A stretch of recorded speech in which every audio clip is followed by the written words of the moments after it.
విన్నాం కానీ చాలామంది ఏం చేయట్లేదంటే, దయతో నాకు క్షమించాలి, మరొకసారి అడుగుతున్నాను, బోర్డు చూడకుండా నా వైపు చూడండి అందరూ. మనం ఏ పాట నేర్చుకుంటున్నాము? వేణుగారు, మన పాఠం ఏంటమ్మా? ఉపయోగించుకోవాలని చెప్పాను నేను. అదేనా నోట్స్ ఉంటా?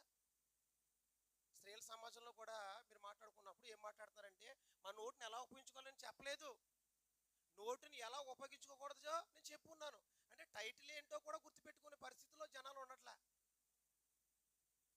అంటే నేను చెప్పానో కూడా తెలియకపోతే, ఆ ఉద్దేశమే మర్చిపోతే, ఇంకా దాని అంతా లోపలికి వెళ్ళే విషయాలు ఏమైపోతారు, ఇంకా అలా గుర్తుండవు. అది చెప్పే పాఠమే గుర్తు లేకపోతే ఇంకేంటి? గత వారంలో ఏం చెప్పాను పెద్దగారు? గత 2 వారాల ముందు ఏం చెప్పున్నాను? అంతకుముందు వారం ఏం చెప్పాను? మీరు ఆదికాండం పుస్తకం, ఆదికాండ తలకాయ మర్చిపోతే ఇంక పుస్తకం ఏం తెలుస్తుంది? నిర్గమాకాండం తలకాయ మర్చిపోతే అందులో ఉన్న విషయాలు ఏమర్థమవుతుంది? ఉద్దేశాన్ని మర్చిపోతే ఇంక ఎలాగ అర్థమవుతుందని నా ప్రశ్న. నేను చెప్పిన పాఠం ఏంటంటే, మన నోటిని ఎలా ఉపయోగించుకోకూడదు అనేది నేను మాట్లాడి ఉన్నాను. మరొకసారి చెప్తున్నాను, నోటిని ఎలా ఉపయోగించుకోవాలనేది నేను ఇప్పుడు చెప్పలేదు, ఇప్పుడు చెప్పబోతాను. ఏం చెబుతున్నా అనేది, టీచరు స్కూల్కి వెళ్తున్నాడు, పిల్లలు టీచర్ ఏం చెప్పాడు రాసుకొని వచ్చేస్తున్నాడు, తల్లిదండ్రులు అడిగారు ఏం చెప్పారు, నేను రాసేసుకుని నోట్ చూసుకొని అయిపోయింది.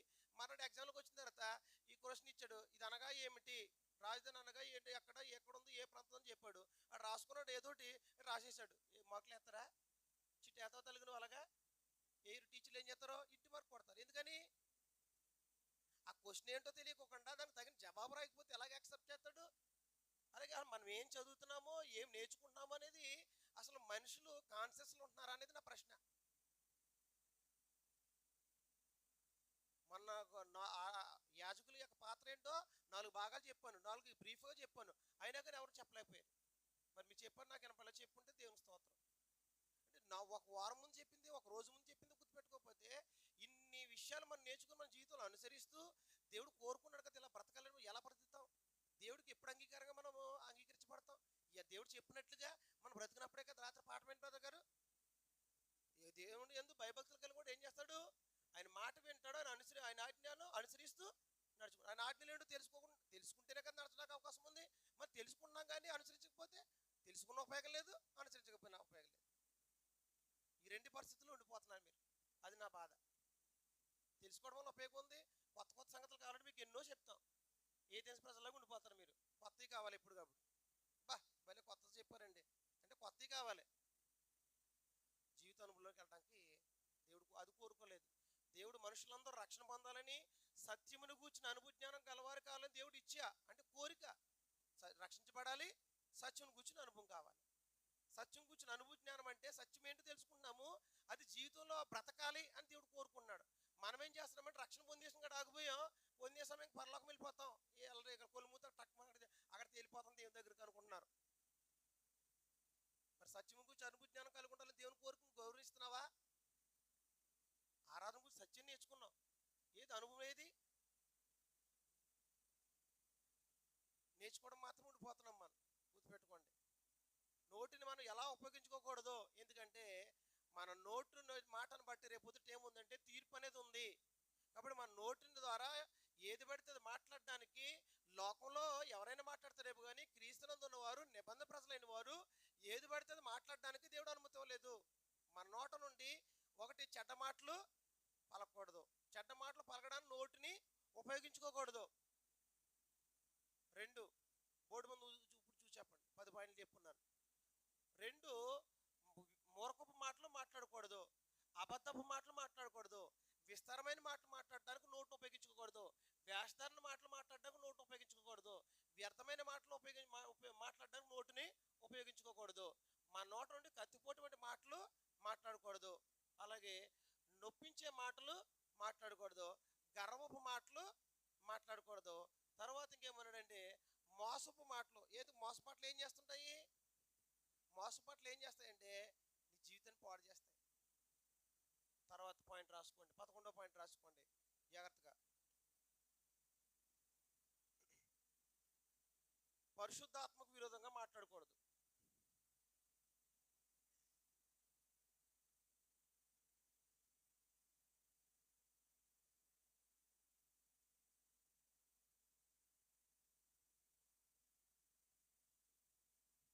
పరిశుద్ధాత్మకు విరోధంగా మాట్లాడకూడదు. మార్కు సువార్త 3వ అధ్యాయము 28, 29 వచనాలు.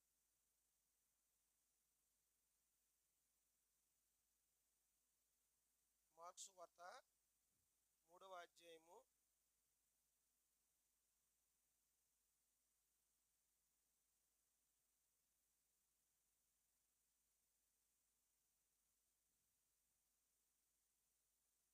'సమస్త పాపములను మనుషులు చే దూషణలన్నీ వారికి క్షమింపబడును, కానీ పరిశుద్ధాత్మ విషయము దూషణ చేయవాడు ఎప్పుడును క్షమాపణ పొందక నిత్య పాపం చేసిన వాడే ఉండును అని మీతో నిత్యముగా చెప్పుచున్నాను. ఇక్కడ యేసుక్రీస్తు వారు ఏం తెలియజేస్తున్నారంటే, మనుషులు చేసే ప్రతి పాపానికి క్షమాపణ ఉంది. అయితే పరిశుద్ధాత్మకు విరోధంగా మాట్లాడితే గనక వారికి ఏం లేదంట, ఈ యుగమందే కాదు రాబోయే యుగమందు కూడా వారికి ఏం లేదంట, క్షమాపణ లేదు. కాబట్టి పరిశుద్ధాత్మకు విరోధంగా మనం ఏం చేయకూడదు. ఇది నీ అనుకుంటారేమో, విరోధంగా మనం మాట్లాడకూడదు. పరిశుద్ధాత్మ విరోధంగా మాట్లాడటం అంటే, పరిశుద్ధాత్మ చేత రాయబడినటువంటి ఈ బైబిల్ గ్రంథం ఉందే, ఈ బైబిల్ గ్రంథాన్ని చాలా మంది మాట్లాడుతుంటారు. అన్ని బైబిల్లో ఉన్నట్టుగా బ్రతికితామింటాను, అలా ప్రారంభం చేస్తామింటాను మాట్లాడామనుకో, అలాగ బైబిల్ ఉంటే అన్ని జరిగితే ఏంటి, అలా బైబిల్ ఏదో రాసినది మనుషులు కల్పితాలో ఇవన్నీ. ఒకవేళ బైబిల్లో రాయబడినట్టు లేఖనాలను ఏమన్నా కనుక తక్కువ చేసి మాట్లాడుతుంటే ఎవరిని చేసినట్టు, పరిశుద్ధాత్మకు మనం విరోధంగా మనం మాట్లాడినట్టు. పరిశుద్ధాత్మకు విరోధంగా మాట్లాడినట్లయితే ఆయన అంటున్నారు, యేసుక్రీస్తు వారు, ఈ యుగమందే కాదు రాబో యుగమందు కూడా ఏం లేదంట, క్షమాపణ లేదు. ఒక మనిషి కుమారునికైనా విరోధంగా మాట్లాడితే క్షమాపణ ఉందన్నాడు. అదే మత్తయి సువార్త 12వ అధ్యాయము మీ ఇంటికి తెలియదు రాసుకోండి. 31వ వచనంలో మత్తయి సువార్త 12:31లో అక్కడ ఇదే విషయాన్ని మత్తయ్య గారు కూడా రచించారు. ఆయన కూడా తెలియజేస్తాం అక్కడ ఉంటాడనమాట. కాబట్టి మనిషి కుమారు విరోధంగా మాట్లాడినా పాపం చేసినా క్షమాపణ ఉంది, కానీ పరిశుద్ధాత్మకు విరోధంగా మాట్లాడితే వారికి ఏం లేదంటే క్షమాపణ లేదు. కాబట్టి మన ఎట్టి పరిస్థితుల్లో కూడా పరిశుద్ధాత్మకు విరోధంగా మాట్లాడకూడదు. పరిశుద్ధాత్మకు విరోధంగా మాట్లాడటానికి మన నోటిని ఉపయోగించుకోకూడదు. తర్వాత పాయింట్, నేను ఈ పాఠాన్ని వచ్చి రెండో పాఠాన్ని కూడా నేను ముగించాలనుకుంటున్నాను. విమర్శించే మాటలు మన నోటిని రానకూడదు. ఏంటమ్మా, విమర్శించడం చాలా మందికి ఏముంటుందంటే, చాలా టేక్ ఇట్ ఈజీ. విమర్శించడం ఎంతసేపు, నన్ను మీరు విమర్శించవచ్చు. విమర్శించే మాటలు మాట్లాడకూడదు. విమర్శించే మాటలు ఏం చేయకూడదమ్మా, మాట్లాడకూడదు. మత్తయి సువార్త 7వ అధ్యాయము 1వ వచనము, అలాగే 1 కొరింథీ రాసిన పత్రిక 11వ అధ్యాయం 31వ వచనం రాసుకోండి. కాబట్టి విమర్శించే మాటలు మన నోట్లో రానకూడదు. ఎందుకంటే నువ్వు విమర్శించావనుకో, రేపొద్దున నువ్వు కూడా విమర్శలోకి వెళ్తావనే సత్యాన్ని గుర్తించవలసిన అవసరం ఉంది. నీ నోటి నుండి ఏదో వస్తుందో మాట, దానికి లెక్క అప్పచెప్పాలి. విమర్శ దినమందు నువ్వు లెక్క అప్పచెప్పాలి. కాబట్టి నీ నోటని ఏం చేయకూడదంటే, యేసుక్రీస్తు వారు తన పరిచర్యలో కొండ మీద ప్రసంగం చేస్తూ తెలియజేసిన సత్యం ఏంటంటే, మీరు తీర్పు తీర్చకూడి, అప్పుడు మిమ్మల్ని కూర్చి తీర్పు తీర్చబడదు. మీరు తీర్పు చొప్పునే మిమ్మల్ని కూర్చి తీర్పు తీర్చబడును. మీరు కొలుచు కొలతతోనే చొప్పున మీకు కొలబడును. కాబట్టి ఇక్కడ ఏమంటున్నాడంటే, మీరు తీర్పు తీర్చుకుంటే ఒకరిని విమర్శ చేయొద్దు.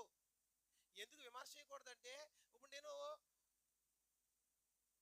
రక్షణ పొందండి అని చెప్పి రక్షణ పొందడని చెప్తున్నా, కానీ నేను పొందలేదు అనుకో, నేను ఆ మాట మాట్లాడడానికి అర్హున్నా కాదు. ఎందుకని, నేను ముందు నేను పొందితే అప్పుడు మీకు చెప్పడానికి అవకాశం ఉంది. మీరు ఇలా బ్రతకండి అని నేను చెప్పాను అనుకో, ముందు నేను అలా దొంగతనం చేయకండి అని నేను చెప్పాను. నేనేం చేయకూడదు, దొంగతనం చేయకుండా ఉంటే నేను విమర్శించినా మీరు నన్ను అంగీకరిస్తారు. నువ్వు దొంగతనం మానలేదు, నువ్వు అబద్ధాలు మానలేదు, నువ్వు నాకు చెప్తున్నావు అని ఏమవుతుందన్నమాట, విమర్శించడానికి అవకాశాలు, అలాగే విమర్శించే అవకాశం ఉంటుంది. కాబట్టి విమర్శించే మాటలు అంటే, ఇతరులని మనం విమర్శించడానికి మన నోటిని ఉపయోగించుకోకూడదు. ఎందుకంటే మీరు తీర్పు తీర్చి చెప్పినే రేపొద్దుట మీకు కూడా తీర్పు ఉంది. నువ్వు ఏ విషయాన్ని విమర్శించావో రేపొద్దుట దానికి తీర్పు తిన నువ్వేం జరగాలి, లెక్క చెప్పాలి. ఎదుటి వరకు తీర్పు తీర్చడానికి, విమర్శించడానికి దేవుడు మనకేమవలేదు, అనుమతి ఇవ్వలేదు. మార్క్స్ 1 కొరింథీ రాసిన పత్రిక 11:31.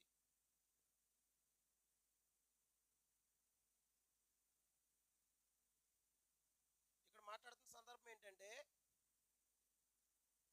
ఇక్కడ ప్రభువులు కూర్చున్న సమాచారాన్ని మాట్లాడుతూ 31వ వచనంలో, అయితే మనల్ని మనమే విమర్శించుకునేలా తీర్పు పొందకపోదుము. అంటే ఒకవేళ విమర్శించామనుకో తీర్పులోకి వెళ్తా, విమర్శించకపోతే తీర్పులోకి వెళ్ళాం. కాబట్టి మనకి విమర్శించే మాటలు మన ఏంటి రానకూడదు, క్రైస్తువులుగా రానకూడదు. ఎవరు పడితే చాలా మంది విమర్శిస్తుంటారు, ఆయన అలాగా ఈయన ఇలాగా ఇది చేసేది అది ఇదని. మనం విమర్శించడానికి ఏం లేదంటే మనకు అనుమతి లేదు. ఒకవేళ నువ్వు విమర్శింతా, రేపు విమర్శించే దానికి నువ్వేం జరగాలి, తీర్పులోకి వెళ్తా. విమర్శ దినమున లెక్క అప్పచెప్పవలసి ఉంటుంది. అదే నువ్వు విమర్శించే మాటలు ఒప్పుడు మాట్లాడలేదు అనుకో, నువ్వు లెక్క చెప్పవలసిన పరిస్థితి నీకు ఉండదు. కాబట్టి విమర్శించే మాటలు మనము మాట్లాడకూడదు. అలాగే తర్వాత చూసినప్పుడు డంబపు మాటలు మాట్లాడకూడదు. డంబపు మాటలు డంబపు మాటలు మాట్లాడడానికి నోటును ఉపయోగించుకోకూడదు.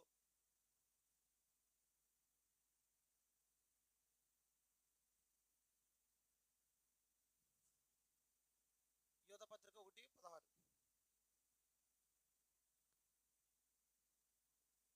ప్రకటన గ్రంథం ముందు ఉంటుంది, 1వ అధ్యాయం ఉంటుంది, 16 వచనంలో ఇక్కడ అబద్ధ బోధకుల గురించి వారి యొక్క నాశనం గురించి ఈ యొక్క పత్రిక రాయబెడుతూ తెలియజేసిన సమాచారంలో ఏమున్నదంటే, వారు తమ దురాశలు చెప్పు నడుచుచు లాభము నిమిత్తము మనుషులు కొనియాడుచు సనుగువారును తమ గతిని గూర్చి నిందించువారునై ఉన్నారు.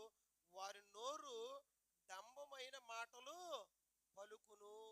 కాబట్టి డంబమైన మాటలు అంటే అబద్ధ బోధకులు ఏం చేస్తారంటే, వారు లేనిదాన్ని ఉన్నట్టుగా చెప్పి పలానా సహోదరులు చాలా అద్భుతంగా ఉన్నారు, దేవుడు దేవుని దీవించాడు, లేకపోతే కనుక వారి దగ్గర నుంచి ధనం రావాలి కాబట్టి వారిని ఏం జరగాలి, లేనిది ఉన్నట్టుగా ఏం జరగాలి, డప్పు కొట్టాలి, సౌండ్ రావాలి, ప్రదర్శించాలి. ఏ ప్రదర్శించాలి, డంబపు మాటలు, లేనిది ఉన్నట్టుగా అలా మాట్లాడడానికి వారు నోరు ఉపయోగించుకుంటారు. కాబట్టి క్రైస్తవులారా, యోధా గారు చెప్తున్నాడు, డంబపు మాటలు మన నోటి నుండి రానివ్వకూడదు.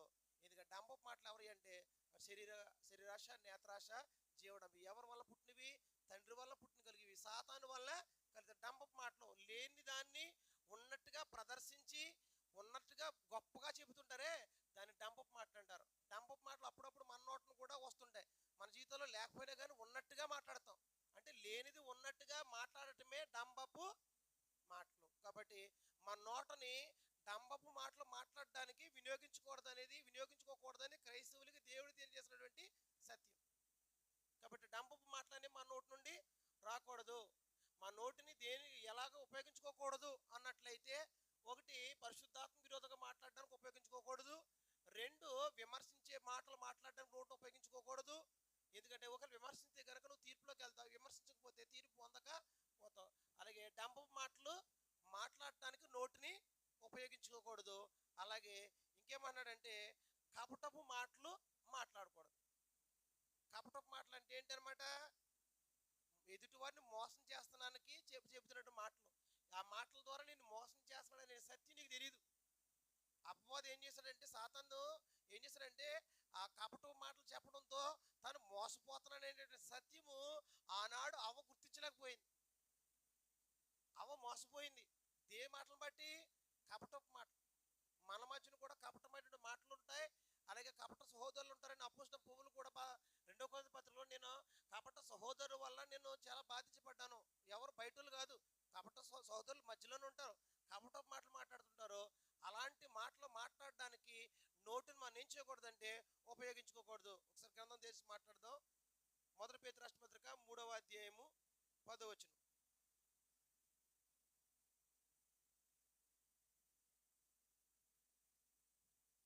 జీవమును ప్రేమించి మంచి దినములు చూడగోడువాడు చెడ్డదని పలకుండా తన నాలుకను కపటపు మాటలు చెప్పకుండా తన పెదవులు కాచుకొని వెళ్ళును. ఇక్కడ అపోస్తలుడైన పేతురు గారు తెలియజేసిన సత్యం ఏంటంటే, సంఘానికి పత్రికను రాస్తూ, ఆయా ప్రాంతంలో సంఘాలకు పత్రికను రాస్తూ ఏం తెలియజేస్తుందంటే, జీవమును ప్రేమించి. ఈ మాట మన రాత్రికాల సభలో మనం ఆలోచన చేస్తాం. మీరు గుర్తుందో లేదో, ఎప్పుడైనా సరే మనము నైట్ క్లాస్లో ఆలోచించినప్పుడు నెక్స్ట్ డేకి కొన్ని సందర్భాలు మనకు వస్తుంటాయి.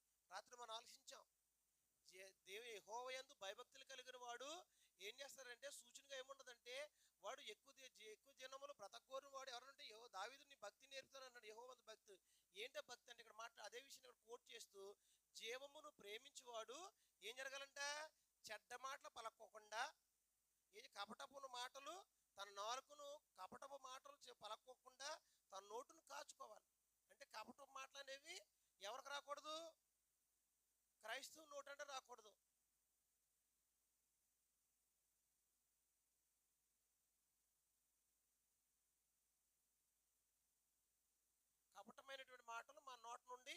మానవటానికి నోటిని ఉపయోగించుకోకూడదు.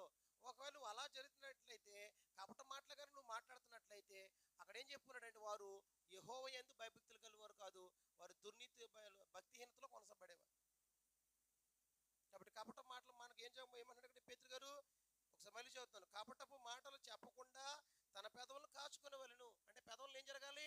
కాచుకోవాలి. ఎందుకు కాచుకోవాలంటే, నువ్వు జీవాన్ని ప్రేమించేవాడు అయితే, నువ్వు దేవుని ఎదుట పాపం చేయకుండా జీవించాలని కోరుకున్నట్లయితే, దేవుడు అలా కోరుకున్నాడు. ఆనాడు ఇజ్రాయెల్ ప్రజలైనా నేడు మనలైనా దేవుని యందు భయభక్తులు కలిగి దేవుడు జీవించాలని కోరుకున్నాడు. అలా బ్రతకే మనం ఏం జరగాలంటే, మన నోట నుండి కపటమైన మాటలు మాట్లాడకూడదు. నాలుగోదిగా మనం చూసినప్పుడు వంకర మాటలు మాట్లాడకూడదంట. ఏంటంటమ్మా? వంకరగా మాటలు కూడా ఇన్ని మాటలు ఉంటాయా? ఒక నోటు అంటే ఇన్ని మాటలు వస్తాయా? కాబట్టి ఈ మాటలు మాట్లాడడం మన నోటిని ఏం చేయకూడదు? చాలా సందర్భాల్లో అప్పుడప్పుడు మనం మాట్లాడుతుంటాం. దయతో క్షమించాలి బ్రదర్. ఇటు చూడండి, ఎప్పుడు చూసిన వంకరగానే మాట్లాడతాడు. అంటే వంకరగా ఏంటంటే మాట్లాడే అవకాశం ఉంటుంది. గ్రంథం కూడా చెప్పింది. అపోస్తుల కార్యములు 20వ అధ్యాయము 30వ వచనం.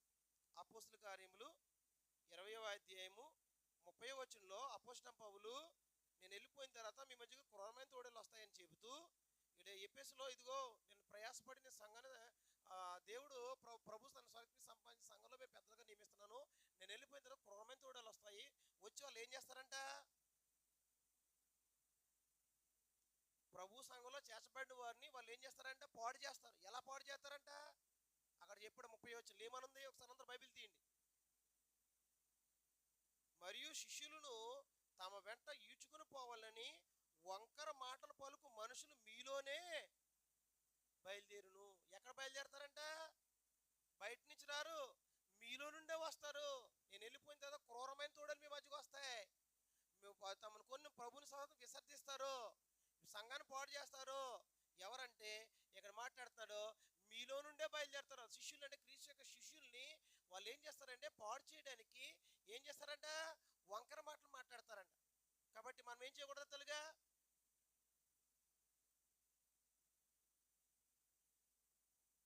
అంటే స్ట్రైట్ గా మాట్లాడాలన్నమాట.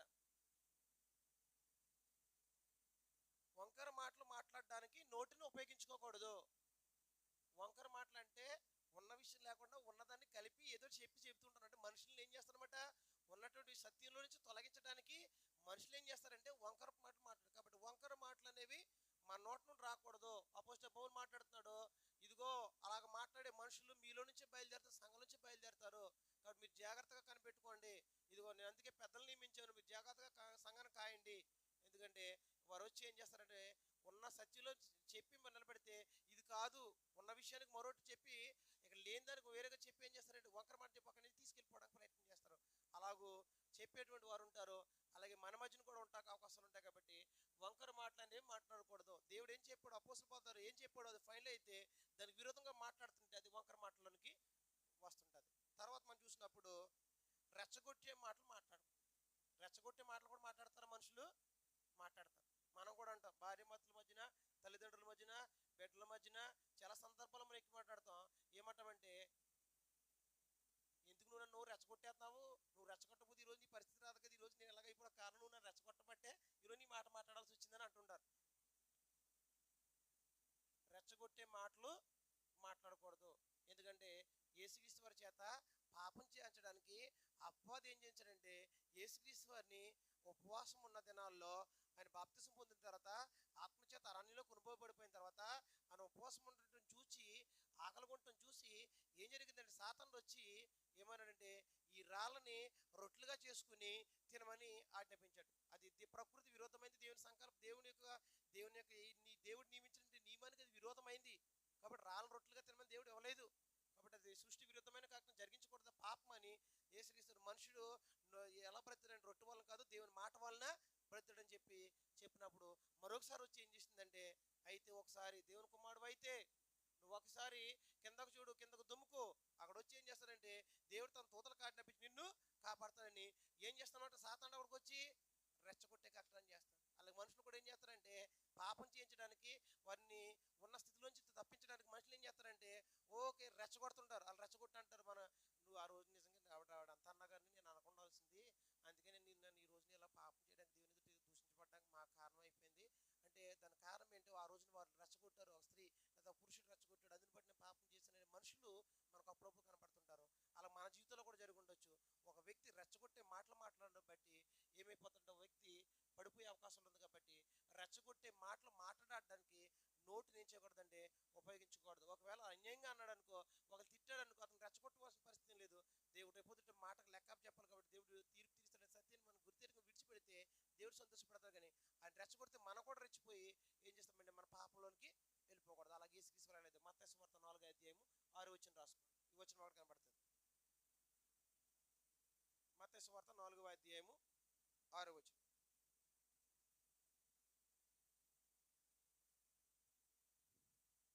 నువ్వు దేవుని కుమారుడు అయితే క్రిందకు దుమ్ముకు, ఆయన నిన్ను గూర్చి తన దూతలకు ఆజ్ఞాపించును. నీ పాదం ఎప్పుడైనాను రాతికి తగలకుండా వారు నిన్ను చేతులతో ఎత్తుకొందరని వ్రాయబడిందని ఆయనతో చెప్పాను. అందుకు యేసు, ప్రభువైన నీ దేవుని నీవు వలదని మరొక చోట రాయబడి ఉందని మనకు చెప్పాను. కాబట్టి ఇక్కడ ఏం జరిగిందంటే అబ్బాది 3 సందర్భాల్లో అక్కడ పాపం చేయించడానికి జరిగినట్టు కారణం ఏంటంటే రెచ్చగొట్టడం. కాబట్టి అలాంటి మాటలు అనేవి మన నోటి నుండి రాకూడదు. ఒకవేళ మనము రెచ్చగొట్టి ఇతరులు పాపం చేయడానికి మనం కారణం అవ్వకూడదు. గుర్తుపెట్టుకోండి. తర్వాత పాయింట్ రాసుకోండి. నిరర్థకమైన మాటలు మాట్లాడకూడదు. నిరర్థకమైన మాటలు ఏంటి? మనం మాట్లాడే మాటల్లో అన్నిటిలోకి ఒకటి కూడా ఉపయోగకరమైన మాటలు ఉంటాయి. నిరర్థకమైన మాటలు మాట్లాడుతుంటారు. నిరర్థకమైన మాటలు మాట్లాడకూడదు. నిరర్థకమైందంటే ఉపయోగం లేని మాటలు ఏం చేయకూడదు, మనం మాట్లాడకూడదు. ఉపయోగం లేని మాటలు 100 మాటలు మాట్లాడితే దానివల్ల విస్తారమైన మాటలు దోషం ఉంటుంది. కాబట్టి పాపం చేయడానికి అవకాశం ఉంది. నిరర్థకమైన మాటలు మన నోటి నుండి ఏం చేయకూడదు, రానివ్వకూడదు. ప్రసంగి గ్రంథము 6 అధ్యాయం 11 ప్రసంగి గ్రంథం 5 అధ్యాయం 3 రాసుకోండి. ప్రసంగి గ్రంథము 6 అధ్యాయం 11. ప్రసంగి గ్రంథము 6 అధ్యాయం 11 చదువుతున్నాను. పేజీ నెంబర్ వచ్చి 659 పేజీ. అందరూ బైబిల్ తీసినట్లయితే, పలకబడిన మాటలలో నిరర్థకమైన మాటలు చాలా ఉండును, వాటి వలనే నరులకి ఏమి లాభము? సొలొమోను గ్రహించాడు. ఇదంతా అయిన తర్వాత ఏం మాట్లాడతాడంటే, ఏం గ్రహించాడంట? పలకబడిన మాటల్లో నిరర్థకమైన మాటలు చాలా ఉండును. అంటే మనం మాట్లాడే ప్రతి మాటలు నిరర్థకమైన మాటలు ఎన్నో మాటలు మాట్లాడుతుంటాం. అందుగురించి యేసుక్రీస్తు ఏం జరుగుతుందంటే సంయోచితమును బట్టి మాట్లాడారు తప్ప ఏది బట్టి చదువుతా నోటంటే రానవలేదు. అలాగే పాత నిబంధనలో భక్తులు కానీ, కొత్త నిబంధనలో విశ్వాసులు కానీ, క్రైస్తవులు కానీ తన నోట నుండి ఏది పడితే మాట్లాడేవారు కదా. అవసరం బట్టి, అనుకూలం బట్టి మాట్లాడతారు తప్ప ఎక్కువ మాట్లాడలేదు. ఎందుకంటే నిరర్థకమైన పలకబడిన మాటల్లో నిరర్థకమైన మాటలు చాలా ఉండును, వాటి వల్ల నరులకి ఏమి లాభం? నరులకి ఏమి లాభం లేదు. లాభం లేకపోయినా మనుషులు ఏం చేస్తారు? మాట్లాడుతుంటారు. అదే పని చేసేటప్పుడు అయితే లాభం లేకుండా నేను ఏం చేయను బ్రదర్, ఇలా కాల్ తీస్తే నాకు లాభం రావాలి, పావలా సంపాదన లేదు నేను అంటే లాభం లేకపోతే ఏమీ చెయ్యు. కానీ నువ్వు మాట్లాడుతున్న మాట వల్ల లాభం లేదు, అయినా కానీ మాట్లాడటం మనం. ఏం మాట్లాడతావు? నువ్వు మాట్లాడిన మాటలో, నేను మాట్లాడిన మాటలో నిరర్థకమైన మాటలు అనేకమైన ఉంటాయి. వాటి వల్ల నీకు ఏం లాభం, నాకేం లాభం? దానివల్ల తీర్పులోకి వెళ్తాను తప్ప దానివల్ల మేలేదు. 5:3 చూడండి ఒకసారి. ప్రసంగి 5:3. విస్తారమైన పని పాటల వలన స్వప్నం పుట్టును, పెక్కు మాటలు పలుకువాడు బుద్ధిహీనుడగును. ఏంటంటమ్మా? ఎక్కువగా మాట్లాడడం, ఎక్కువైన మాటలు, చాలా నిరర్థకమైన మాటలు వస్తాయి కదా, అలా మాట్లాడేవాడు ఎవరంట? బుద్ధిహీనుడు. అంటే దేవుని దృష్టికి మనం ఏమవుతుంటాం అనమాట? బుద్ధిహీనులుగా కనబడుతుంటాం. కాబట్టి అలాంటి నిరర్థకమైన మాటలు మన నోట నుండి రానివ్వకూడదు. ఎవరు? క్రైస్తవులుగా, ఇది మనకి నిబంధన ప్రజలుగా, దేవుని పెట్టలకైన వారు తగదు. కాబట్టి మన నోటిని ఎలా ఉపయోగించుకోకూడదు అన్నట్టయితే, చెడ్డ మాటలు పలకడానికి ఉపయోగించుకోకూడదు, మూరకపు మాటలు మాట్లాడడానికి ఉపయోగించుకోకూడదు, అలాగే అబద్ధపు మాటలు మాట్లాడడానికి ఉపయోగించుకోకూడదు, అలాగే విస్తారమైన మాటలు మాట్లాడడానికి ఉపయోగించుకోకూడదు, వేస్తాన మాటలు మాట్లాడడానికి ఉపయోగించుకోకూడదు, వ్యర్థమైన మాటలు మాట్లాడడానికి ఉపయోగించుకోకూడదు, అలాగే కత్తిపోటు వంటి మాటలు మాట్లాడడానికి నోటును ఉపయోగించుకోకూడదు, అలాగే నొప్పించి మాటలు మాట్లాడడానికి నోటును ఉపయోగించుకోకూడదు, గర్వపు మాటలు మాట్లాడడానికి నోటును ఉపయోగించుకోకూడదు, మోసపు మాటలు మాట్లాడడానికి నోటును ఉపయోగించుకోకూడదు, అలాగే పరిశుద్ధాత్మ విరోధంగా మాట్లాడడానికి నోటిని ఉపయోగించుకోకూడదు, అలాగే విమర్శించేటువంటి మాటలు మాట్లాడడానికి నోటిని ఉపయోగించుకోకూడదు, అలాగే డంబమైన మాటలు మాట్లాడి నోటును ఉపయోగించుకోకూడదు, అలాగే కపటమైనటువంటి మాటలను మాట్లాడడానికి నోటును ఉపయోగించుకోకూడదు, అలాగే వంకర మాటలు మాట్లాడడానికి నోటును ఉపయోగించుకోకూడదు, అలాగే రెచ్చగొట్టే మాటలు మన నోట నుండి రావడానికి నోటిని ఉపయోగించుకోకూడదు, అలాగే నిరర్థకమైన మాటలు మన నోట నుండి రావడానికి అలాగే ఇంకా గ్రంథం ఏం చెప్తుందంటే కొండిగాని మాటలు మాట్లాడకూడదు. కొండిగాని మాట్లాడే ఏంటి తెలుసా? కొండిగాని మాట్లాడే ఏంటి తెలుసా? బ్రదరు ఈయన ఎలాంటి వాడండి, ఆయన ఎలాంటి వాడండి అని ఈ మా అందరి దగ్గరికి వెళ్తే ఏం చేస్తే కొండేలు చెప్పుకుంటుంటారు. అలాంటి వారు ఎప్పుడు ఉంటుంటారు. అలాగూ క్రైస్తవులు ఉండకూడదని సంఘానికి అపోస్తలులు ఆజ్ఞాపించాడు.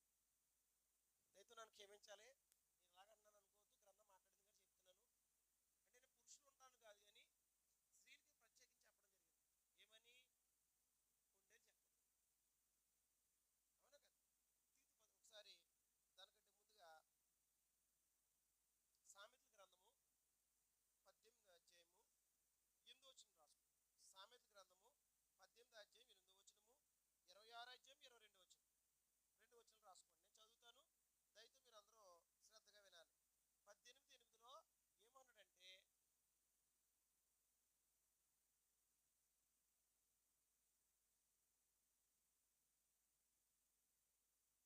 కొండిగాని మాటలు ఏం చెంట నోటను రాను. చదువుదాం ఒకసారి. కొండిగాని మాటలు రుచిగల భోజ్యములు, అవి కడుపులోనికి దిగిపోవును. 26వ వచనము, 26వ అధ్యాయం 22వ వచనం ఇదే విషయం అక్కడ కనబడుతుంది. ఒకసారి తీయండి అక్కడ.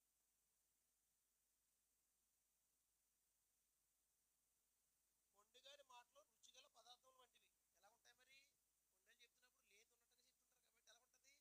ఎంత చెప్పినా ఏం కొట్టు బోరు కొట్టదు. అదే ప్రసంగం ఒక అరగంట, ఈ గంట అయింది, గంట దాటి 10 నిమిషాలు అయింది అనుకో, ఆవిడ ఏమైపోతుందంటే అయిపోయి ఇంకేం వదిలిపెడతలేదు బాబు అనిపిస్తుంది. కానీ అదే కొండేలు చెప్తున్నప్పుడు అయితే 1 గంట కాదు, 2 కాదు, 3 గంటలైనా అలాగే కూర్చుంటారు. ఎందుకని కొండలు అయితే ఎలా ఉంటాయంట? మంచి భోజన పదార్థాలు ఉంటాయంట. అంటే మనుషులు దాని మీదకి ఏముంటది? ప్రీతిని ఇష్టపడుతుంటారు. అందుగురించి సామెతలో సొలొమోను ఏం తెలియజేస్తున్నాడంటే, కొండి గాని మాటలు రుచిగల పద్ధతులు వంటివి, అవి కడుపులోనికి దిగిపోను. అంటే ఏమవుతుంది? లోపల కంటే వెళ్ళిపోతాయి. మంచి మాటలు చెప్తే వెళ్ళో కానీ చెడ్డ మాటలు చెప్తే, కొండలు చెప్తే ఏమవుతుంది? చక్కని 10 మాటలు మంచి మాటలు చెప్పారు అనుకో, 10 మాటలు విడిచిపెట్టేస్తారు. 11వ మాట మాట్లాడారు అనుకో, ఆ 10 మాటలు విడిచిపెట్టేస్తారు కానీ ఆ ఒక్క మాట పట్టుకుంటారు. అంటే మనుషులకి ఏది పట్టదన్నమాట? కొండిగాని మాటలు ఎలాగుంటాయంట? మంచి పదార్థం వల్లే ఉంటాయంట. మంచి పదార్థం అంటే ఎలాగంటే, చికెన్ ఇస్తే ఎవరు ఇష్టపడ్డు? చికెన్ బిర్యానీ, దమ్ బిర్యానీ ఇస్తే ఎలాగంటే ఎవరైనా చక్కగా తింటారు. కాకరకాయ పెట్టండి, తింటారా? ఇంట్లో ఇంతమంది కాకరకాయ అంటే సగం మంది భోజనం వద్దండి, భోజనం ఫస్ట్ వెళ్ళిపోతుందని చెప్పి వెళ్ళిపోతారు. అదే చికెన్ బిర్యానీ అయితే అంటే మీరు అలాగోసమే మాట్లాడట్లేదు. మంచి పదార్థాలు అయితే ఎవరైనా తీసుకుంటారు. అలాగే కొండలు కూడా మనుషులు ఏం చేస్తారంటే మంచి పదార్థాలు ఉంటాయి కాబట్టి కొండలు ఇంటాకి ఎక్కువ ఇష్టపడతారు. కానీ కొండలు చెప్పడానికి ఇష్టపడతారు కానీ అతను మాట్లాడకుండా ఉండడానికి మటుకు ఇష్టపడరు. కొండలు అంటే ఒకరి గురించి ఒకళ్ళు ఏం చేస్తారంటే, పలానా సహోదరులాగా ఈ సహోదరికి వెళ్ళి, ఆ సహోదరికి వెళ్ళి, అక్కడికి వెళ్ళి, ఇక్కడికి వెళ్ళి కొండలు చెప్పుకుంటూనే ఉండిపోతారు. కాబట్టి సంఘానికి అపోస్తలులు మాట్లాడుతూ తీతు పత్రిక తీయండి. ఈయన ఒక స్టేట్మెంట్ పాస్ చేశాడు, మమ్మల్ని అన్నాడు, అలా ఏమైనా గొప్ప ఏంటని మళ్ళీ మీరు అనుకోవచ్చు. కాబట్టి నేను గ్రంథం మాట్లాడుతాను కాబట్టి తీతు పత్రికలో మన 2వ అధ్యాయము 3వ వచనం చదివితే,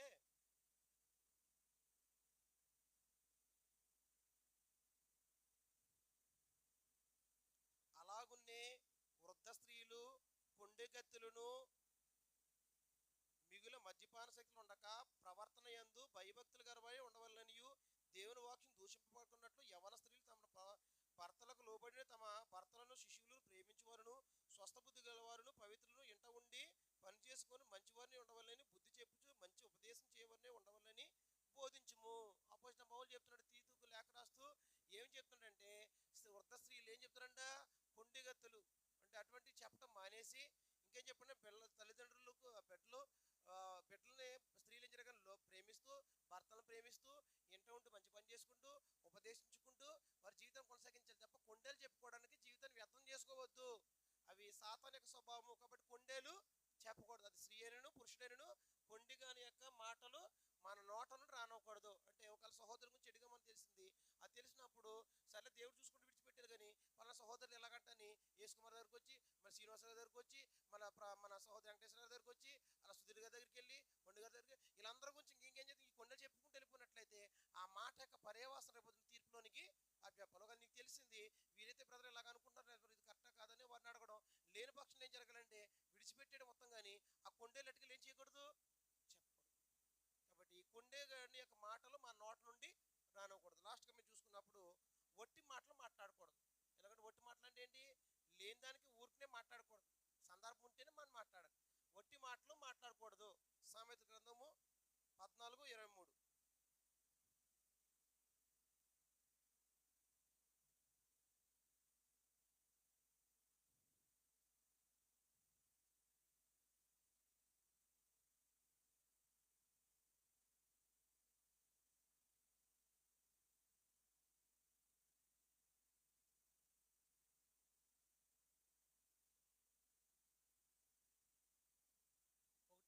ఒకటి, వట్టి మాటలు మాట్లాడకూడదు. 14:23. అలాగే దోషపు లేదా హానికరమైన మాటలు మాట్లాడకూడదు. సామెతల గ్రంథం 17:4. అంటే దోషం పుట్టించే మాటలు కూడా ఉంటాయి. కాబట్టి ఆ మాటలు ఏం చేయకూడదంట?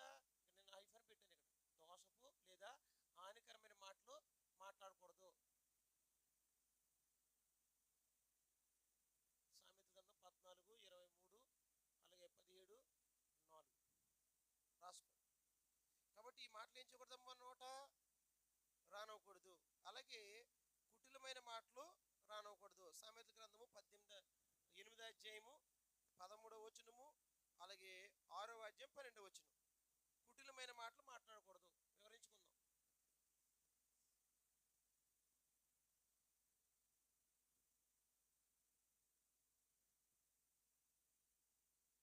కుటిలమైనటువంటి మాటలు మన నోట నుండి రానవకూడదు. కుటిలమైన మాటలు అంటే ఇతరులని పాడు చేయడానికి, ఇతరులను మోసం చేయడానికి అటువంటి మాటలు మనం మాట్లాడకూడదు. వట్టి మాటలు మాట్లాడకూడదు. ఈ వట్టి మాటలు అంటే అర్థం ఏంటంటే మనం మాట్లాడు సందర్భం కాకపోయినా ఊరకు నిలిపి మాట్లాడతారు. అలాగే మన నోటిని మాట్లాడడానికి ఉపయోగించుకోకూడదు. అలాగే దోషపు లేదా హానికరమైన మాటలు మన నోటి నుండి రానవకూడదు. ఒకసారి మనం చదువుకున్నట్లయితే సామెతల గ్రంథము 14:23 చూద్దాం. ఎవరైనా తీసుంటే చదివినిపించేసేయండి.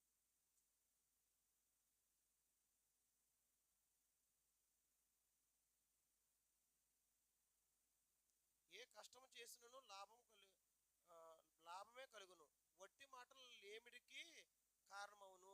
సొలొమోను తెలియజేస్తున్నాడు, కష్టపడితే ఏం జరుగుద్దంటే లాభమే కలుగుతుంది.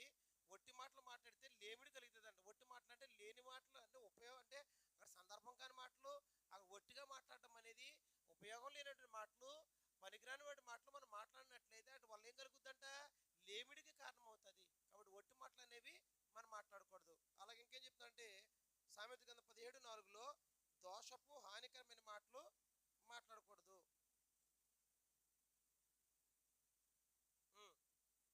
దోషపు మాటలు వినును, నాలుక హానికరమైన మాటలు పలుకుచుండగా అబద్ధికుడు చెవి యొగ్గును. కాబట్టి ఇక్కడ ఏమనంటే దోషపు మాటలను మనం మాట్లాడకూడదు, వినకూడదు. రెండు ఇక్కడ ఏం తెలియజేస్తున్నాడంటే హానికరమైన మాటలు అంటే ఆ మాటల వల్ల ఇతరులకి హాని కలుగుతుంది, దోషం కలుగుద్ది. అలాంటి యొక్క మాటలను బట్టి మనం ఏం చేయకూడదు? మనం మాట్లాడకుండా మన నోటిని అదుపులో పెట్టుకోవాల్సిన అవసరం ఉంటుంది. హానికరమైన ఇతరులకి హాని కలిగించి మనకి ఇతరులకి ఏం జరగాలంటే మేలు కలగాలి తప్ప హాని కలగకూడదు, కీడు కలగకూడదు. మన మాటల వల్ల వాళ్ళు ఆదరించబడాలి. కాబట్టి హానికరమైన మాటలు, దోషకరమైన మాటలు మన నోటి నుండి మాట్లాడడానికి నోటిని ఉపయోగించుకోకూడదు. అలాగే లాస్ట్కి ఏమన్నాడంటే కుటిలమైన మాటల్ని ఏం చేయకూడదు? ఉపయోగించుకోకూడదు. సామెత గ్రంథం 8వ అధ్యాయము 13వ రాసుకోండి. 6వ అధ్యాయము 12వ చూసుకున్నట్లయితే ఇప్పుడు ఒక రెండు విషయాలు నేను చెప్పేసి నేను ముగింతాను ఈ పాఠాన్ని. ఇంతవరకు మనం ఏం నేర్చుకున్నాము? పాఠం ఏంటమ్మా? 2 వారాల నుంచి మనం నేర్చుకున్న పాఠం ఏంటి? పాఠం పేరు చెప్పన్నా చాలు, పాఠం అంతా చెప్పొద్దు మీరు. నోటిని అమ్మ అందరికీ అమ్మ నాగరత్న గారు రాజుల నుంచి ప్రవేశపెట్టి వచ్చారు, ఉపయోగం ఏముంటుంది వినకపోతేని? కాబట్టి మనం ఇంతవరకు 2 వారాలు దేవుని సన్నిధిలో మనం కూర్చుని నేర్చుకున్న పాఠం ఏంటి? నేను ఎందుకు అడుగుతున్నానంటే అడగాల్సి వస్తుంది కాబట్టి అడుగుతాను, లేకపోతే నేను అడగను. నేను చెప్పుకుంటూ వెళ్ళిపోతాను. ఎందుకంటే మీకు అర్థమవుతలేదేమో నాకు డౌట్. నేను చెప్పేది ఒకటా లేదా మీరు వినేది ఒకటా లేదా నేను చెప్పడం లోపల మీరు వినటం లోపల నాకు అర్థం కావట్లేదు. అందుకు అడగాల్సి వస్తుంది. టైట్లే చెప్పలేని పరిస్థితులు ఉన్నారు. కాబట్టి మన నోటిని ఎలా ఉపయోగించుకోకూడదు? ఇదిగో 21 మాటలు మాట్లాడడానికి మన నోటిని ఉపయోగించినట్లయితే దీని యొక్క పర్యవసానం ఏముందంటే రేపు పొద్దుట తీర్పు ఉంది. నువ్వు ఈ మాటల్లో ఏ మాటలు మాట్లాడావో ఆ మాటలన్నిటికీ రేపు పొద్దుట విమర్శ దినాన యేసుక్రీస్తు చెప్పారు. మత్తయి సువార్త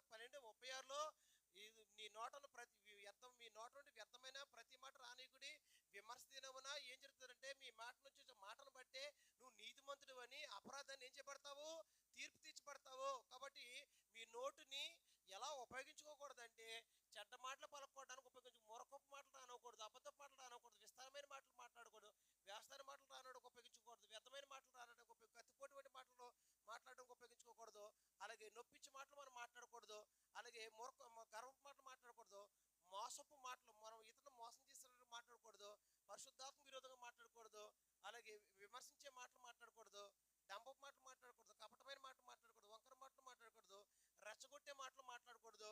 అలాగే నిరర్థకమైన మాటలు, అంటే ఉపయోగం లేని మాటలు ఎక్కువ మాట్లాడటం వల్ల రేపొద్దు నువ్వు తీర్పులో కదా లెక్కప్ చెప్పుకుని నీ నోట నుంచి వచ్చే ప్రతి మాటకి నువ్వేం జరగాలి, రేపొద్దుట విమర్శిస్తే నాన్న లెక్కప్ చెప్పాలి. అది నువ్వు ఏ మాట మాట్లాడినా సరే తీర్పులోకి వెళ్ళిపోతుంది.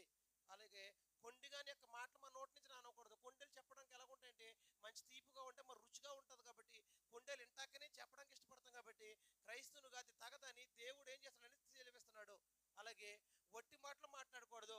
మనం మాట్లాడే మాటల్లో ఇతరులకు మేలు కలగాలి తప్ప వట్టి మాటలు అనేవి మాట్లాడకూడదు. రెండు దోషపు మాటలు, హానికరమైన మాటల వల్ల ఏం జరుగుతుందంటే మనకి నోటిని మాట్లాడడానికి ఉపయోగించుకోకూడదని గ్రంథం సెలవిస్తుంది. అలాగే కుటిలమైనటువంటి మాటలు ఏం జరగదు, మన నోటి నుండి రానవటానికి నోటిని ఉపయోగించుకోకూడదు. ఉపయోగించినట్లయితే ఏమవుతుందంటే రేపొద్దుట తీర్పులోకి వెళ్తాం. ఇప్పుడు ఒక 10 నిమిషాల సమయం ఉంది కనుక మన నోటిని ఎలా ఉపయోగించుకోవాలని రెండు పనులు చెప్తాను. ఎందుకంటే ఇది కన్క్లూషన్ మీకు తెలియాలి. కాబట్టి రెండో భాగంలో మనం ఏం చూస్తారంటే మన నోటిని ఎలా ఉపయోగించుకోవాలి. ఇప్పుడు ఎలాగ ఉపయోగించుకోవాలి ఇప్పుడు చెప్తాను. గత వారంలో చెప్పలేదు. వ్యత్యాసం తెలియాలని నేను ప్రారంభించినది వచ్చే వారం చెప్తాను. వచ్చే వారం నేను చెప్పను కనుక సహోదరులు మన మధ్యకు వస్తుంటారు. కాబట్టి పై వారంలో నేను తెలియజేస్తుంటాను. ప్రస్తుతానికి అవి ఒక 17 విషయాలు తెలియజేస్తాను. 17 విషయాల్లో ఒక విషయం నేను తెలియజేస్తున్నాను. ఇప్పుడు పాఠం ఏంటంటే వచ్చే వారం నేను మరలా చెప్తాను.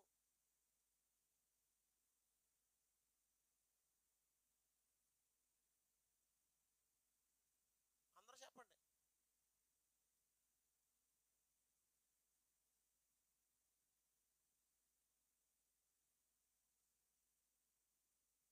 మా నోటిని ఎలా ఉపయోగించుకోకూడదో చూసాము. ఇప్పుడు ఏం చూస్తున్నాను తెలుగా, మా నోటిని ఎలా ఉపయోగించాలి. ఈ రెండింటికి వ్యత్యాసం ఉందా? ఉపయోగించాలి, ఉపయోగించకూడదు. ఏం ఉపయోగించకూడదు అంటే ఆ మాటలు రానకూడదు.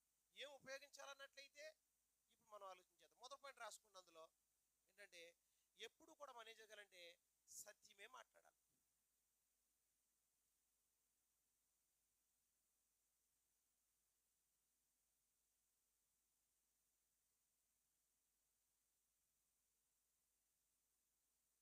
ఏం మాట్లాడబడదు గారు? సత్యమే మాట్లాడాలి. మత్తయి సువార్త 5వ అధ్యాయము 37వ వచనము, ఎఫెసీయులకు రాసిన పత్రిక 4వ అధ్యాయము 25వ వచనం. మరొకసారి చెప్తున్నాను. మత్తయి సువార్త 5వ అధ్యాయము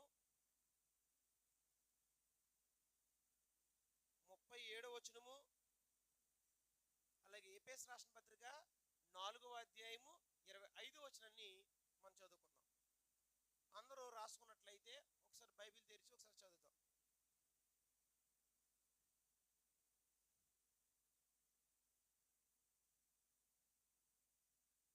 మీ మాట అవునంటే అవును, కాదంటే కాదు అని ఉండవలను. వీటికి మించినది దుష్టుని నుండి పుట్టినది. యేసుక్రీస్తు వారు ఇక్కడ ధర్మశాస్త్రానికి క్రొత్త నిబంధనకి వ్యత్యాసం చెబుతూ ధర్మశాస్త్ర చట్టాన్ని ఆయన తీసివేస్తూ కొత్త నిబంధన చట్టం అనేది ఎలాగ ఇంప్లిమెంట్ అంటే ఎలాగో చట్టం అనేది ఆయన తెలియజేస్తున్నారు. అందులో ఏం తెలియజేస్తున్నాడంటే పాత నిబంధనలు అయితే పరిస్థితి వేరు, కొత్త నిబంధన అనేది పరిస్థితి. అక్కడ నరాచి చేయకూడదు, అక్కడ చేస్తే ఇక్కడ నా సహోదరుని ద్వేషిస్తేనే పాపం అన్నాడు. అక్కడ వ్యభిచారం చేస్తే పాపం అన్నాడు. చేయకపోతే ఇక్కడ హృదయంలో ఒక స్త్రీని మోహం చూపుతూ చూస్తేనే పాపం అన్నాడు. ఇక్కడ ఎలాగేమన్నాడంటే అక్కడ అక్కడ వేరే విషయం ఇక్కడే మాట్లాడేదంటే నీ మాట అవునంటే అవును, కాదంటే కాదు. అంటే కొన్ని సందర్భాల్లో మనం ఏం చేస్తామంటే అవునని మాట్లాడతాము. కొన్ని రోజుల తర్వాత మీరు ఎలాగన్నారంటే నేను అలాగనలేదు బ్రదర్ అంటే ఏమైపోయింది, నీ మాట ఏమైపోయింది, ముందు అవునన్నావు తర్వాత కదా అంటే నువ్వేం పలకట్లేదు, సత్యము అసత్యము రెండు మాట్లాడుతున్నావు. కానీ క్రైస్తవులుగా మన యొక్క నోటిని ఎలా ఉపయోగించుకోవాలంటే ఎప్పుడు కూడా సత్యాన్నే మాట్లాడాలి. నీ మాట అవునంటే అవును, ఒకసారి మాట నీ నోటి వచ్చిన మాట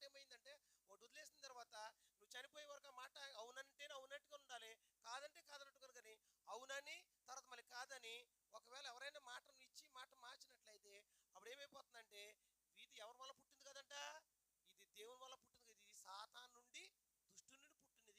నీ మాట అవునంటే అవును, కాదంటే కాదు ఉండాలి తప్ప దీనికి మించినది దుష్టు నుండి పుట్టింది అన్నారు. ఎవరు? యేసుక్రీస్తు వారు. అదే అపోస్తులు మాట్లాడారు. ఏమన్నారంటే 4:25 వచ్చిన ఎఫెసీ పత్రికలో,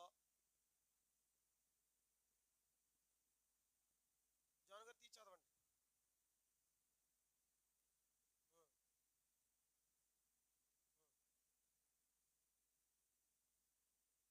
ఏంటంటమ్మా ఏం జరగాలంటే ఇక్కడ ఎఫెసులో స్థానిక సంఘానికి అపోస్తలుడైన పౌలు తెలియజేస్తూ ఏమని తెలియజేస్తున్నారంటే, మనం ఒకరికొకరు అవయవమై ఉన్నాము గనుక మీరు అబద్ధమాడుట మాని ప్రతివాడును తన పొరుగువానితో సత్యమే మాట్లాడు. అంటే తన పొరుగువానితో క్రీస్తునందున్న సహోదరులు నీవెలాగైతే క్రీస్తు శరీరంలో అవయమై ఉన్నావో, అలాగే మరొక సహోదరుడు కూడా క్రీస్తునందు ఉంటే వారు కూడా అవయమై ఉన్నారు కనుక, ఒక అవయము దీన్ని చెడ్డదని ఇది మంచిది కాదు అని మాట్లాడదు కదా, అలాగే మనం ఒకరికొకరు అవయవాలు ఉన్నాం కనుక ఏం జరగాలి, ఒకరికొకరు అబద్ధం ఆడటం మాని ప్రతి వాడిని ఏం మాట్లాడాలి, సత్యమే పలకాలి. కాబట్టి మన నోటిని దేనికి ఉపయోగించుకోవాలి, ఎల్లప్పుడూ సత్యాన్ని మాట్లాడడానికి ఉపయోగించాలి. ఎవరు చెప్పున్నారు? యేసుక్రీస్తు చెప్పారు, అపోస్తలుడైనటువంటి పౌలు చెప్పున్నాడు, అలాగే యాకోబు గారు కూడా తెలియజేశారు. యాకోబు పత్రిక 5:12 చదివినట్లయితే ఇదే యేసుక్రీస్తు వారు చెప్పినటువంటి విషయాన్ని నేను కోట్ చేస్తూ ఏమని తెలియజేస్తున్నారంటే, నా సహోదరులారా, ముఖ్యమైన సంగతి ఏదనగా ఆకాశం తోడని కానీ భూమి తోడగా మరి దేని తోడని మీ ఒట్టు పెట్టుకొనక మీరు తీర్పు పాలు కాకుంటున్నట్లు అవునంటే అవును, కాదంటే కాదని ఉండవలెను. ఎలా ఉండాలంటండి? అవునంటే అవును, కాదంటే కాదు. అంతేగాని ఒకసారి సత్యం మాట్లాడి ఇంకోసారి అబద్ధం మాట్లాడడం అనుకో, నీ నోటి నుండి ఏమొస్తుందన్నమాట, ఒక మాటని అవునన్న తర్వాత మళ్ళీ కాదంటున్నావంటే, కాదన్న తర్వాత మళ్ళీ అవునంటున్నావంటే నువ్వేం చేస్తున్నావంటే నీవు నీ నోటని అసత్యాన్ని మాట్లాడడానికి ఉపయోగిస్తావు కానీ సత్యాన్ని మాట్లాడడానికి ఉపయోగించట్లేదు. అది ఒకవేళ మనలో ఎవరికైనా ఉన్నట్లయితే ఆ స్వభావం ఎవరిదంటే ఇది దుష్టు నుండి పుట్టిందే కానీ మరొకటి కాదని చెప్పేసి ఇలా అపోస్తలుడైనటువంటి యోహాను గారు, యాకోబు గారు, అలాగే ఈ యేసుక్రీస్తు సహోదరుడు, ఈయన అపోస్తలు కాదు కానీ అపోస్తలుడైనటువంటి పౌలు గారు తెలియజేశారు, మీరు ఒకరితో ఒకరు అబద్ధం ఆడటం మాని సత్యమే మాట్లాడాలి. కాబట్టి మన నోటిని దేనికి ఉపయోగించగల పెద్ద గారు? సత్యాన్ని మాట్లాడడానికి ఉపయోగించాలి. 2, యథార్థంగా మాట్లాడడానికి మనం ఉపయోగించాలి. 2, యథార్థముగా మాట్లాడాలని రాసుకోండి. సామెతల గ్రంథం 8:6, సామెతల గ్రంథము 23:16, అలాగే ఆమోసు గ్రంథము 5:10. కాబట్టి రెండోదిగా మాట్లాడుతున్నట్లయితే మన నోటిని ఎలా ఉపయోగించుకోవాలంటే యథార్థముగా,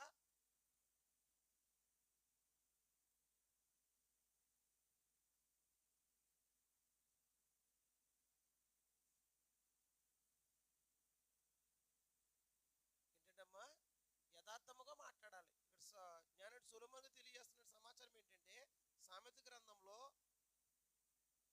8:6 ఆయన మాట్లాడుతూ ఏం తెలియజేస్తున్నారంటే, నేను శ్రేష్టమైన సంగతులను చెప్పుదును వినుడి, నా పెదవులు యథార్థమైన మాటలు పలుకును, నా నోరు సత్యమైన మాటలు పలుకును. కాబట్టి ఆయన అంటున్నాడు, తన నోటిని దేనికి ఉపయోగించుకున్నాడంట, యథార్థమైన మాటలు మాట్లాడాలి. యథార్థమైన మాటలు అంటే ఉన్నది ఉన్నట్టుగా మాట్లాడాలి తప్ప కల్పించి మనము మాట్లాడకూడదు. ఇక్కడ అదే సామెత గ్రంథంలో మనం చదివినప్పుడు 23:16 కూడా గ్రంథం ఈ విధంగా సెలవిస్తుంది. సామెతల గ్రంథము 23:16 నీ పెదవులు యథార్థమైన మాటలు పలుకుట విని నా అంతరేంద్రియములు ఆనందించును.